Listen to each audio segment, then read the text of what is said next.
एक बूढ़ी माँ की आखिरी इच्छा। ये कहानी हर उस बेटे और बेटी को सुनना चाहिए जो माँ बाप को बोझ समझते हैं। एक बार एक बूढ़ी माँ को उसके बेटे ने एक वृद्ध आश्रम में ले जाकर छोड़ा। इस माँ का यही इकलौता बेटा था जिसके लिए इस माँ ने जीवन भर संघर्ष किया।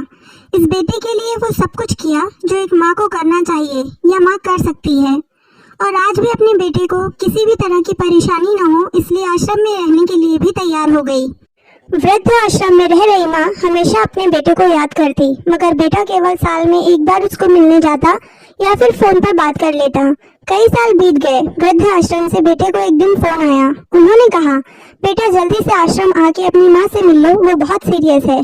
बेटा जब अपनी बीमार माँ के पास पहुंचा तब वह अपनी आखिरी सांसें गिन रही थी। बेटे ने अपनी माँ से उसकी आखिरी इच्छा पूछते हुए कहा, माँ मैं तुम्हारे लिए क्या कर सकता हूँ, बताओ। माँ ने कहा, बेटा इस आश्रम में गर्मी और मच्छर बहुत ज्यादा है, यहाँ पर कुछ पंखे लगवा देना।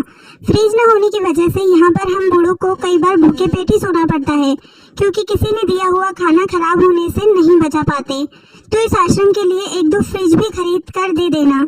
बेटे ने अपनी माँ की सारी बातें सुनी और अपनी माँ से पूछा, आपने इतने साल यहाँ पर निकाल दिए पर आपने कभी भी यह बातें मुझसे नहीं कही, और अब जब आपके पास टाइम नहीं बचा है तब आप यह सब कह रही है, ऐसा क्यों? माँ ने बेटे को जवाब देते हुए कहा, बेटा मैंने गर्मी, भूख और पीड़ा सहन कर ली, लेकिन मुझे पता है जब तेरे बच्चे तुझे यहाँ छोड़कर जाएंगे तब तू यह सब सहन नहीं कर पाएगा, इसलिए तेरी सुविधा के लिए मैं तुझे यह सब लगाने के लिए कह रही हूँ।